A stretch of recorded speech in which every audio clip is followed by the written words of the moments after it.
ശാസ്ത്രീയമായ ഒരു അടുക്ക് രൂപപ്പെടുത്തിയിട്ടുണ്ട്.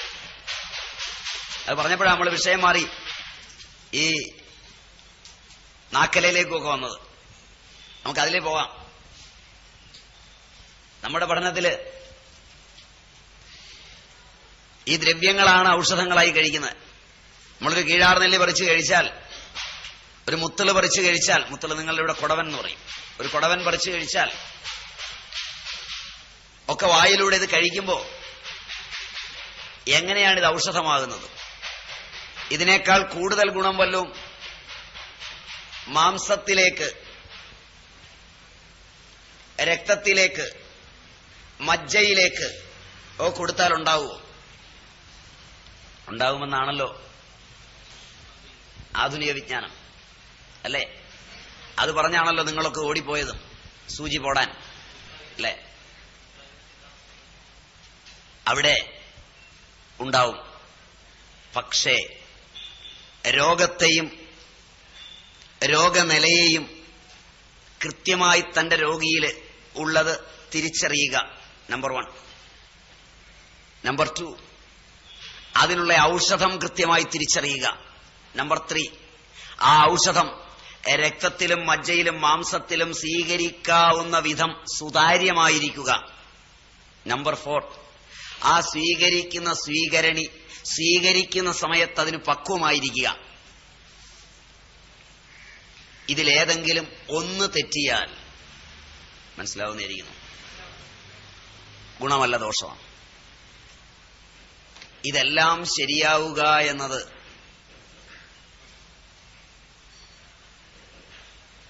ശരിയാവുക എന്നത് അതീവ ദുഷ്കരവും ഭാഗ്യമൊന്നും മാത്രം. സൈഡ് എഫക്റ്റ് നല്ല ഇതിന് പറയാം. സൈഡ് എഫക്റ്റ് ഒക്കെ വേറെ, അത് ഔഷധത്തിനുള്ള. ഞാൻ സൈഡ് എഫക്റ്റിനെ കുറിച്ചല്ല പറയുന്നത്. എന്റെ മാംസത്തിലേക്ക്, എന്റെ രക്തത്തിലേക്ക് ഒരു മാംസധാതു, ഒരു രക്തധാതു, ഒരു മജ്ജാധാതു, ഒരു ശുക്ലധാതു, ഒരു ത്വക്ക് ധാതു ഒക്കെ ഉണ്ടാവുക എന്ന് പറയുന്നത് പെട്ടെന്നല്ല.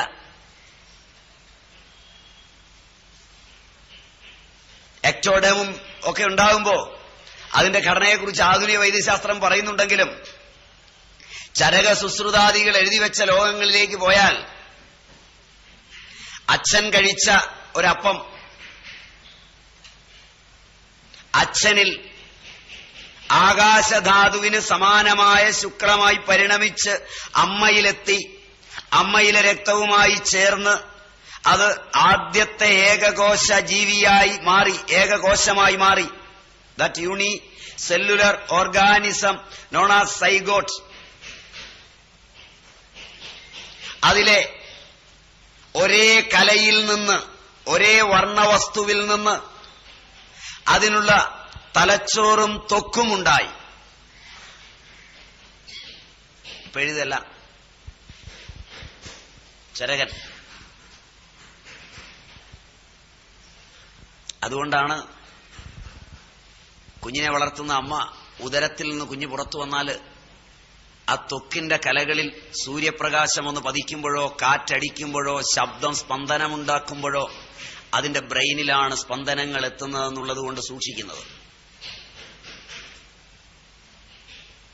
അതുകൊണ്ടാണ് ഈ ഉണ്ടായ കുഞ്ഞിനെ പെട്ടെന്ന് കാലാവസ്ഥ മാറുന്നതിലേക്ക്, പെട്ടെന്ന് ബൈക്കിലെ കുഞ്ഞിനെയും മടിയിലെടുത്തുകൊണ്ട് സഞ്ചരിക്കുക. അപ്പൊ കാറ്റ് കൊള്ളാൻ ഇന്നലെ വരെ ഉദരത്തിൽ കിടന്ന കുഞ്ഞ് ഈ ബാഹ്യമായ കാറ്റടിച്ച് അതിന്റെ ത്വക്കിന് ശീലമില്ല. ആ ത്വക്കിലുണ്ടാകുന്ന ഓരോ ചലനവും എന്റെ മസ്തിഷ്കത്തിലെത്തും, മസ്തിഷ്ക പര്യങ്കദേശത്തെത്തും. ഇങ്ങനെയാണ് ചരക സുശ്രുതാദികളൊക്കെ പറയുന്നത്. തല്ലു വാങ്ങിക്കൂല്ലേ ഇങ്ങനെയൊക്കെ പറഞ്ഞു പഠിപ്പിച്ച. ഇന്ന് പ്രസവിച്ചാൽ ഉടനെ കുഞ്ഞിനെ എടുത്തുകൊണ്ട് നാട് നീളെ ബൈക്കേലൊന്ന് ചുറ്റിയില്ലെങ്കിൽ പറ്റുമോ? പഴയ സമാജമാണെങ്കിൽ അങ്ങനെ സഞ്ചരിക്കുന്ന ഒരു സ്ത്രീയെ കണ്ടാൽ പിടിച്ചു നിർത്തി 2 കൊടുക്കും, അവളുടെ തന്തയ്ക്കും തള്ളയ്ക്കും കൊണ്ടുനടക്കുന്ന ഭർത്താവിനും. കാരണം ഈ കുഞ്ഞിന്റെ ഭാവിയിൽ വരുന്ന വൈകല്യം സമാജത്തെ മൊത്തമാണ് ബാധിക്കുന്നത്. സമാജത്തിന് മൊത്തം ഉത്തരവുണ്ട് അതിന്. അതുകൊണ്ട് സാമാജികമായ നിയമം ഉണ്ടായിരുന്നു, ഇങ്ങനെ സഞ്ചരിച്ചുകൂടാ. ഇന്ന് എന്റെ സൗകര്യം, എനിക്ക് പറഞ്ഞ കുഞ്ഞാ, നിങ്ങൾ എന്ത് ചെയ്യും? ഞങ്ങളിത് ചെയ്യടി എന്ന് പറഞ്ഞാൽ 2 എണ്ണം കൊടുക്കും. വിമൻസ് ലിബറേഷൻ ഒന്നും ചെയ്യില്ല. കാരണം ആരോഗ്യം സമാജത്തിന്റെ ആവശ്യമാണ്. മനസ്സിലായില്ല? ഈ അന്തരമുണ്ട് അന്നും ഇന്നും തമ്മിൽ. ഇതാ നിങ്ങളുടെ പുരോഗതിയും എന്റെ അധോഗതിയും തമ്മിലുള്ള ദൂരം. എനിക്കിഷ്ടം ഈ അധോഗതിയാണ്.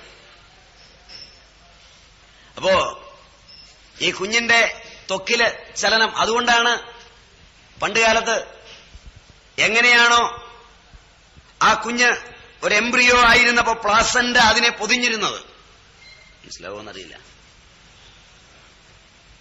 പുറത്തിറങ്ങിയാൽ അതിനെ ഉടുപ്പിക്കുന്നത് കൂമ്പാളയാണ്, അതാ കൗങ്ങിന്റെ പ്ലാസന്റയാണ്.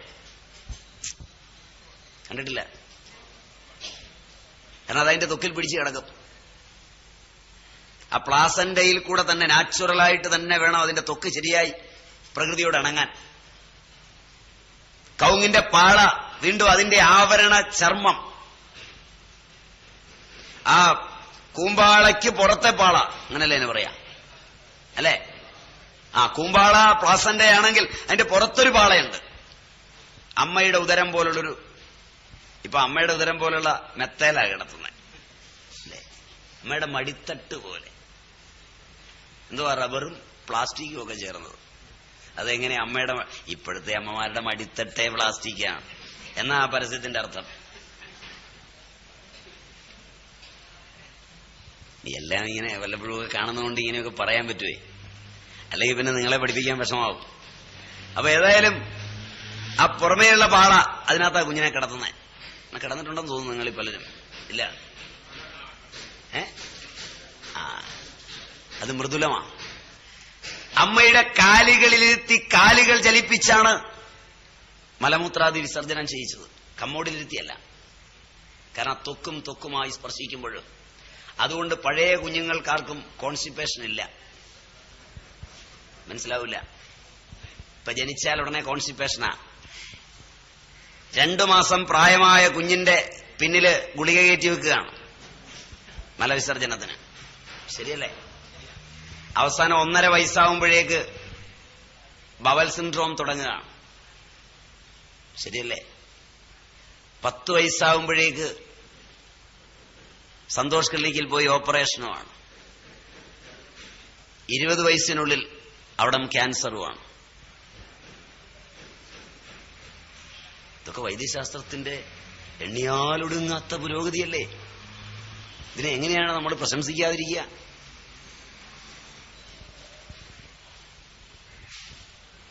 മറിച്ച് നിങ്ങളൊക്കെ കുഞ്ഞുങ്ങളെ വളർത്തിയിട്ടുണ്ട്, നിങ്ങളൊക്കെ കുഞ്ഞുങ്ങളായി വളർന്നിട്ടുണ്ട്. തലയിൽ അല്പം ആവണക്കെണ്ണയും തേപ്പിച്ച്, ശുദ്ധമായ ആവണക്കെണ്ണയും തേപ്പിച്ച്, ദേഹത്ത് ഞവരപ്പായുസമൊക്കെ തേപ്പിച്ച് ആ പാളയിൽ കിടത്തി അവിടെ തന്നെ സുഖമായി മലമൊക്കെ ഒഴിഞ്ഞുപോയി വളർന്നു വന്ന ഇന്നലെയുടെ കുഞ്ഞുങ്ങൾ തന്നെയാണ് ഈ കോപ്രായം കാണിക്കുന്നതെന്ന് ഓർക്കുമ്പോഴാണ് അല്ലെ ഈ പഠിപ്പ്. അപ്പൊ നമ്മള് ഈ മസ്തിഷ്കമായി പരിണമിക്കുന്നതും ഒരേ കലയാണെന്ന്, ഈ പരിണാമങ്ങളെല്ലാം ദ്രവ്യത്തിന്റെ അനന്തപരിണാമമാണെന്ന്, അതുകൊണ്ട് ആഹരിക്കുന്ന ദ്രവ്യത്തെ പഠനവിധേയമാക്കേണ്ടതുണ്ടെന്ന്, ആഹരിക്കുക എന്ന അർത്ഥത്തില് ശബ്ദസ്പർശരൂപമാകുന്ന ഇന്ദ്രിയാഹാരവും അകത്തേക്ക് കഴിക്കുന്ന സ്ഥൂലാഹാരവും പഠിക്കണമെന്ന്. അപ്പൊ നമ്മള് എങ്ങനെയാ ഇങ്ങനെ ശരീരം രൂപാന്തരപ്പെട്ടു വരുന്നത്? എങ്ങനെയാണിത് രൂപപ്പെടുന്നത്? ആഹാരം കഴിക്കുന്നത് കൊത്തി നുറുക്കി അങ്ങ് വിട്ടാല് അല്ലേ, നുറുക്കി അങ്ങ് വിടുകയല്ലേ വായിലേക്ക്, വലിയ പീസൊക്കെ ആയിട്ട് നമ്മുടെ ഫാക്ടറിക്കകത്തേക്ക് ആദ്യത്തെ സ്റ്റേജില് തള്ളി അങ്ങ് വിട്ടാല് ഈ കൺവെയർ ബെൽറ്റിലൂടെ ഇങ്ങനെ പോവും അല്ലേ? അതൊരു കൺവെയർ ബെൽറ്റ് ഉണ്ട് അല്ലേ? അതിലൂടെ പെരിസ്റ്റാൾസിസ് ഉണ്ടാക്കിയാ പോകുന്നത്. എവിടെയെങ്കിലും ചെല്ലുമ്പോ ഇഷ്ടപ്പെട്ടില്ലെങ്കിൽ തിരിച്ചൊരു പെരിസ്റ്റാൾസിസിൽ അവനിങ്ങി പോരും. ആന്റി പെരിസ്റ്റാൾസിസിൽ ഇവൻ അടിച്ചിങ്ങി പുറത്തോട്ട് വരും. അങ്ങോട്ട് പോയ പോലെ അവനിങ്ങി പോരും. വലിയ താമസമൊന്നും വേണ്ട. അപ്പൊ ഈ സാധനം ഒന്ന് പോകുമ്പോ കോഷ്ടാഗ്നിയിൽ ആദ്യം ഇത് പാകം ചെയ്യും. ജഠരാഗ്നി എന്ന് പറയും അതിന്. നമ്മുടെ അന്നനാളത്തിലുള്ള അഗ്നിയെ ജഠരാഗ്നി എന്ന് പറയും. വൈശ്വാനരൻ എന്നാണ് അതിന്റെ സാങ്കേതിക സംജ്ഞ. ഗീതയിലൊക്കെ പറയും, അഹം വൈശ്വാനരോ ഭൂത്വ പ്രാണിനാം ദേഹമാശ്രിത പ്രാണാപാന സമായുക്ത പചാമ്യന്നം ചതുർവിധം.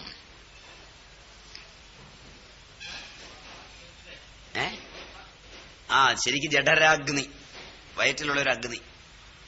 അവൻ ആദ്യം ഇതിനെ ചെറുതാക്കും. ചെറുതാക്കി കഴിഞ്ഞാൽ 5 അഗ്നികൾക്ക് ഇതിനെ കൈമാറും. ഭൂതാഗ്നി എന്ന് പറയും.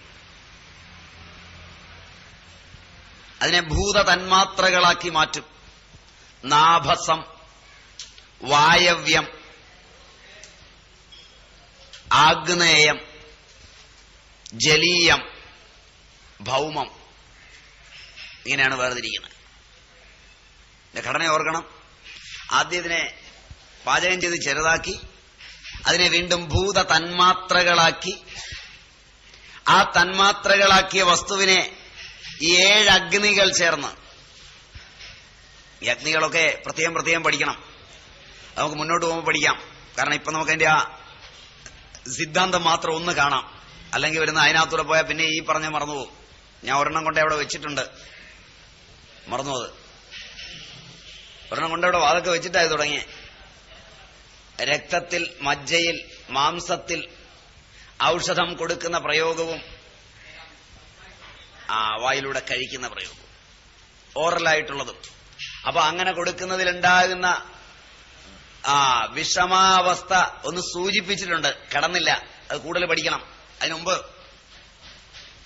ഈ ആഹാരമായി ആഹരിച്ചത് ഈ അഗ്നിക്ക് തോന്നുകയാണ് ഇത് പാകപ്പെടുത്തേണ്ടതല്ല, ഇത് അപകടകാരിയാണ്, ഇത് ജീവനെയും കൊണ്ടേ പോകുള്ളൂ എന്ന് മസ്തിഷ്കത്തിനൊരു സന്ദേശം കൊടുക്കാൻ തോന്നിയാൽ ആ മസ്തിഷ്കം സകല പാചന പ്രക്രിയയെയും ആദ്യം ബന്ധിക്കും. മനുഷ്യ ശരീരം മാത്രമല്ല ഇത് ചെയ്യുക, എല്ലാ ജീവശരീരവും സ്വയമേവ ഇത് ചെയ്യും.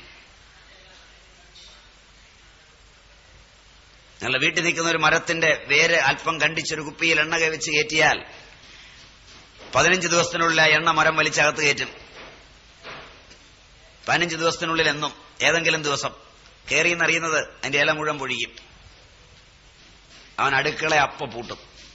മരത്തിന്റെ അടുക്കള അവന്റെ ഇലയാണ്. ഒരിക്കലും ആ എണ്ണ പാചകത്തിലേക്ക് എത്താൻ അവൻ സമ്മതിക്കില്ല. നിങ്ങൾ പൊടിച്ചിട്ട് കൊടുക്കുന്ന വേപ്പും കുരുവും, നിങ്ങൾ പൊടിച്ചിട്ട് കൊടുക്കുന്ന കടല പരിപ്പും ഒക്കെ അവൻ വലിച്ചു കയറ്റും.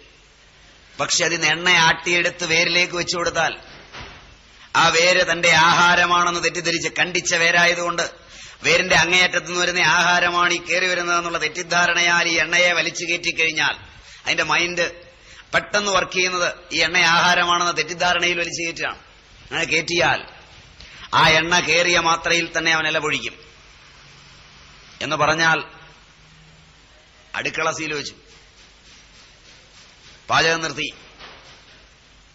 വീണ്ടും നിങ്ങൾ കാത്തിരുന്നാൽ 7 മുതൽ 15 ദിവസത്തിനുള്ളിൽ ഈ എണ്ണയെ അവൻ പുറത്തു തള്ളും. അതേ വാതായനത്തിലൂടെ. ഇപ്പൊ പഴയ എണ്ണയല്ല.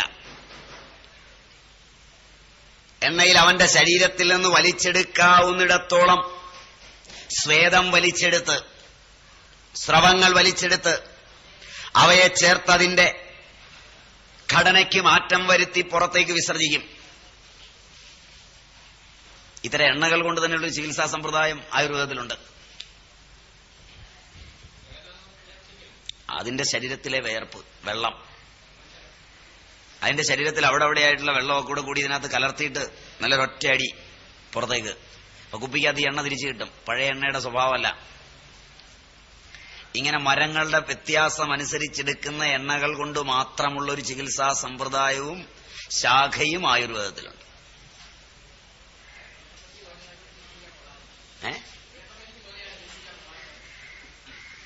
സൂപ്പർ പ്രയോഗങ്ങളാണ്. പഠിക്കാതെ ചെയ്യരുത്, പഠിച്ചാൽ ചെയ്യാവുന്നതാണ്. ഒരുപാട് പ്രയോഗങ്ങൾ.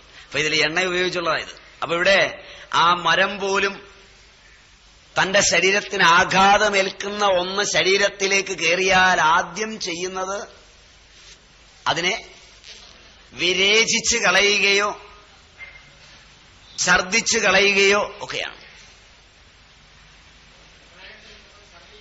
അതെ. അപ്പൊ ഇത് ഓരോന്നും ഈ ചെടി പെട്ടെന്ന് പുറത്തു കളയും. അപ്പൊ ഇതുപോലെ നമ്മളെ സംബന്ധിച്ച് നമ്മുടെ ആ ഉള്ളിലേക്ക് പോകുന്ന ഒരു ആഹാരം നമുക്ക് പറ്റിയതല്ല എന്ന് തീരുമാനിക്കുന്നത് വൈദ്യനല്ല, അഥവാ വൈദ്യനാണ്.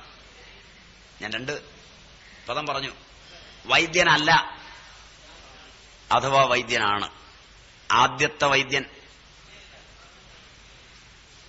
ഇതറിയാതെ കൊടുക്കുന്നവൻ, രണ്ടാമത്തെ വൈദ്യൻ ഇതറിഞ്ഞു കൊടുക്കുന്നവൻ. രണ്ടാമത്തെ വൈദ്യന്റെ പ്രതിപുരുഷൻ ആ രോഗി തന്നെയാണ്. അയാളാണ് തീരുമാനിക്കുന്നത് വേണോ വേണ്ടയോ.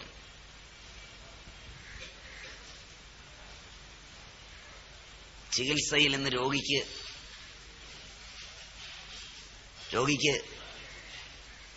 അഭിപ്രായം അഥവാ അഭിപ്രായത്തിനുള്ള സ്വാതന്ത്ര്യം ബന്ധുക്കളും ഡോക്ടർമാരുടെ തീരുമാനിക്കുക, വൈദ്യന്മാരുടെ തീരുമാനിക്കുക.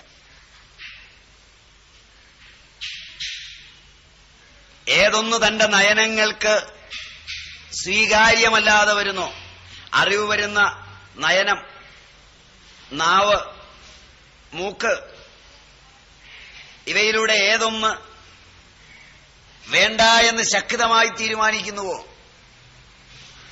അത് എത്ര പേർക്ക് പരീക്ഷിച്ചതായാലും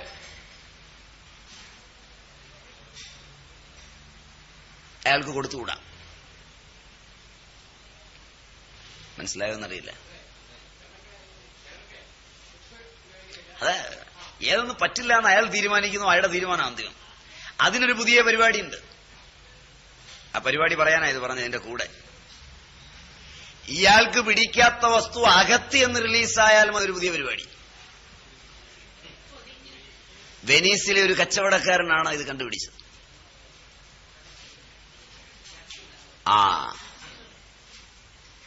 അതിന് നിങ്ങൾ ഇട്ടിരിക്കുന്ന പേര് ബയോപ്ലാസ്റ്റിക് എന്നാണ്. കേൾക്കുമ്പോൾ നിങ്ങൾ ധരിക്കുക പ്ലാസ്റ്റിക് ആണെന്നാ.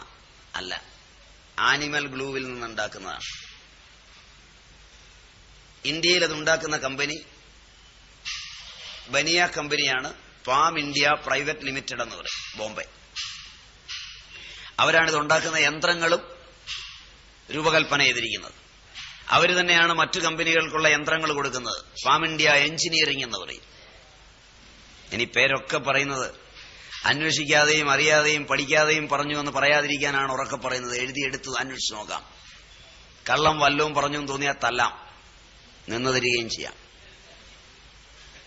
അല്ലാതെ നിങ്ങളുടെ പ്രഭാഷണങ്ങളിൽ പറയുന്ന പോലെ ദ പ്ലാസ്റ്റിക് ആസ്ബസ്റ്റോസിന്റെ ദ ടിക് 20 എന്ന പുസ്തകത്തിന്റെ 8ാം പേജിൽ 7ാം ഖണ്ഡികയിൽ നിന്ന് തട്ടിയേച്ച് നാടുവിടാനല്ല. അതുകൊണ്ട് ഈ കമ്പനി, ഈ ബനിയ കമ്പനിയാണ് ഇതുണ്ടാക്കുന്നത്. 80 ഡിഗ്രി സെന്റിഗ്രേഡില്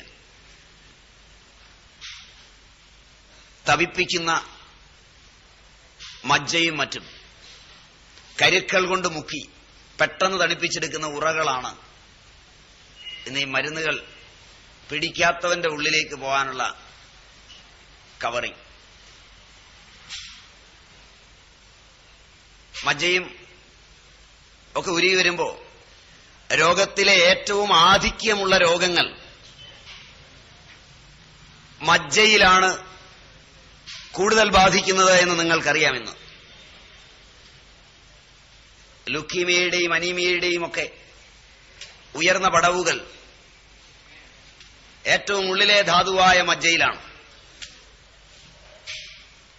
ഈ ആയിരക്കണക്കിന് പശുക്കളുടെയും പട്ടികളുടെയും ഒക്കെ എല്ല് കൊണ്ടുവന്ന് അതിലെ മജ്ജ എടുത്ത് ആ മജ്ജ 80 ഡിഗ്രി സെന്റിഗ്രേഡിലും മറ്റും ഉരുകുമ്പോ അതിലുള്ള സമസ്ത ഘടകങ്ങളും ആരോഗ്യദായകങ്ങളായി മാറും എന്നത് മനസ്സിലായില്ല. സങ്കല്പം മാത്രം.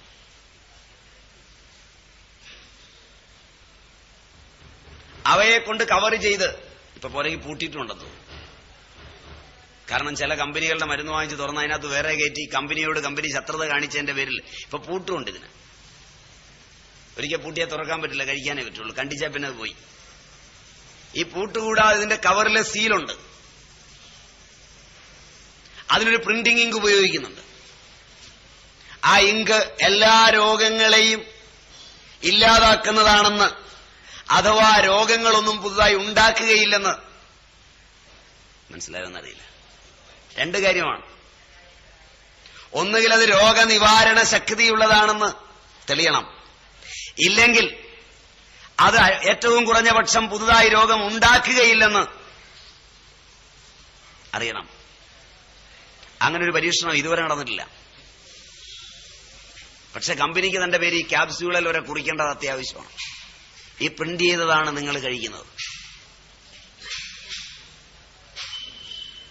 അപ്പോ നിങ്ങളുടെ ഇന്ദ്രിയങ്ങൾക്ക്, നിങ്ങളുടെ മനസ്സിന് ഒന്നും പഥ്യമല്ലാത്ത ഒരു വസ്തുവിനെ അകത്തെത്തിച്ച് ക്രമാനുഗതമായി റിലീസ് ചെയ്യാവുന്ന വിധത്തിലും ഒന്നിച്ച് റിലീസ് ചെയ്യാവുന്ന വിധത്തിലും രണ്ടു തരത്തിലുണ്ട്. മനസ്സിലായില്ല? സെൻ റിട്ടാർഡ്. റിട്ടാർഡ് എന്ന് പറഞ്ഞാല് പതുക്കെ പതുക്കെ വിട്ടുതരുന്നത്, ഒന്നിച്ച് വിട്ടുതരില്ല.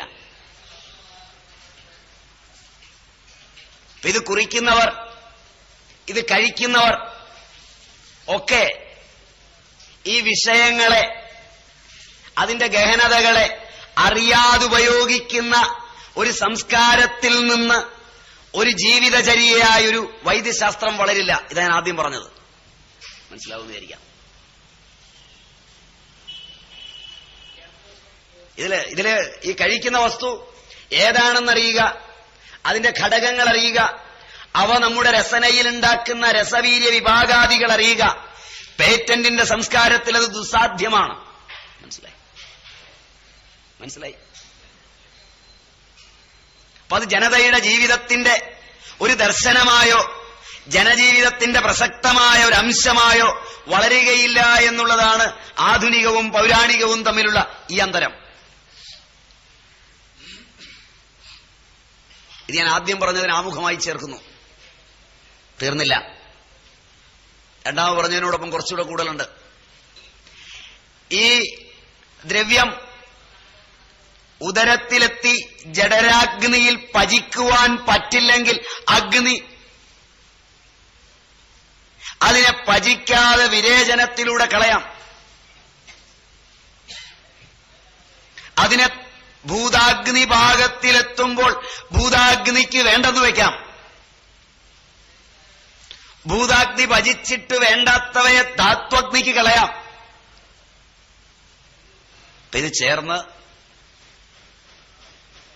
ഇത് ചേർന്ന് ദോഷം, മലം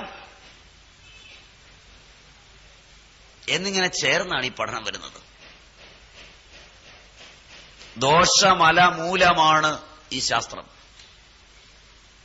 ആരോഗ്യവും.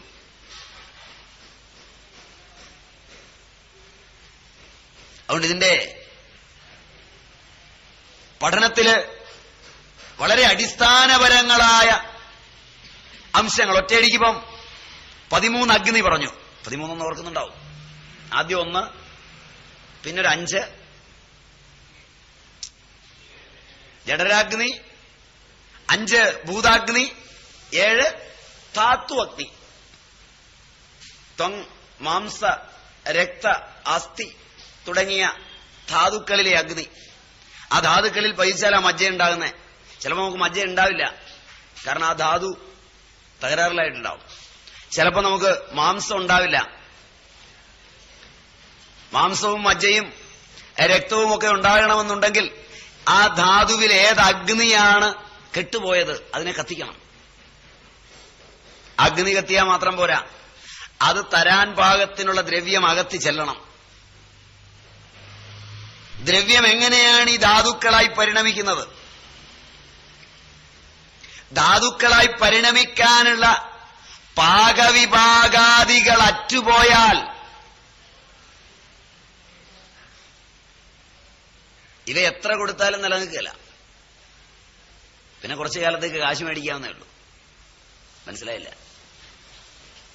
ഇപ്പൊ കൊണ്ടുപോയി രക്തം തന്നു, ആ രക്തം തീരുമ്പോഴത്തേക്ക് വീണ്ടും രക്തം തന്നു, അത് തീരുമ്പോഴത്തേക്ക് വീണ്ടും രക്തം തന്നു. കുറച്ചു കാലം രക്തം തരുമ്പോ നമ്മുടെ സ്വഭാവം ജേഴ്സി പശുവിന്റെ മാതിരിയായാൽ പോക്കായി. മനസ്സിലായില്ല? വീട്ടിലെ പുല്ലൊഴുത്തിൽ ജേഴ്സി പശുവിനെ കെട്ടി പുല്ല് വായിൽ കൊടുത്ത് ശീലിപ്പിച്ചാൽ പിന്നെ അതിനെ പറമ്പിലിറക്കി കെട്ടിയാൽ തലമുകളിലോട്ട് പിടിച്ചോണ്ടിരിക്കും. മനസ്സിലായില്ല? മനസ്സിലായില്ല? ഇതിനൊരു പേരുണ്ട്, ബിഹേവിയർ. രോഗത്തിന്റെ 90% ബിഹേവിയറലാണ്.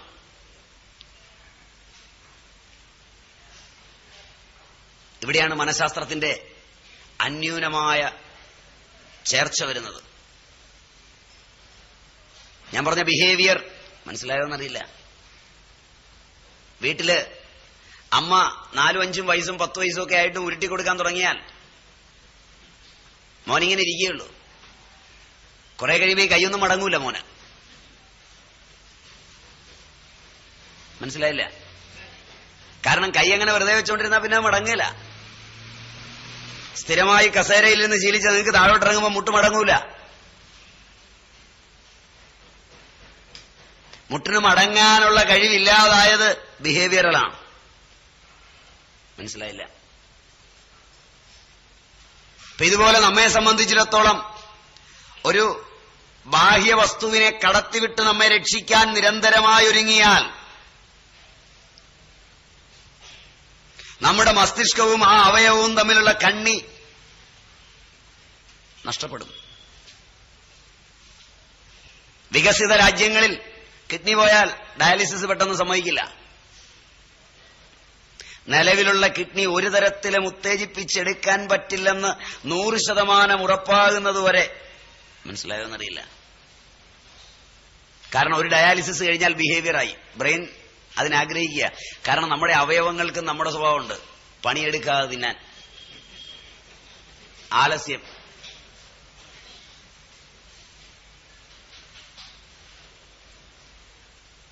ഈ ശാസ്ത്രം പഠിക്കാൻ ഇഷ്ടമുണ്ടാവുമോ? ഇഷ്ടമുണ്ടാവുമോ ഇങ്ങനെ പഠിക്കാൻ? ഈ അപകടം പിടിച്ച ശാസ്ത്രം ഇത് കഴിഞ്ഞാൽ നിങ്ങൾ ആകെ അപകടകാരികളായി മാറും. മനസ്സിലായില്ലേ? അവസാനം നിങ്ങളുടെ നാട്ടിലെ പ്രമുഖർ എന്നെ കയറി അപകടാനന്ദൻ എന്നും വിളിക്കും. പേര് തന്നെ മാറും. ഞാൻ തന്നെ ആദ്യം വിളിച്ചാൽ പിന്നെ എനിക്ക് പിന്നെ നിങ്ങൾ വിളിക്കുമ്പോൾ ദുഃഖം ഉണ്ടാവില്ല.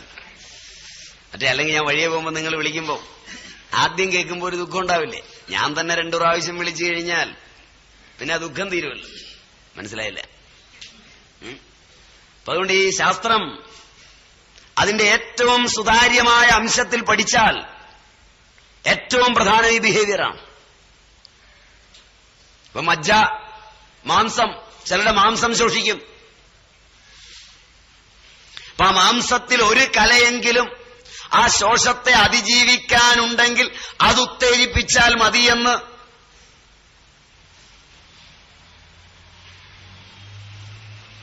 ആചാര്യൻ. കാരണം ഒരു സൈഗോട്ടാ നമ്മളായി വളർന്നത്.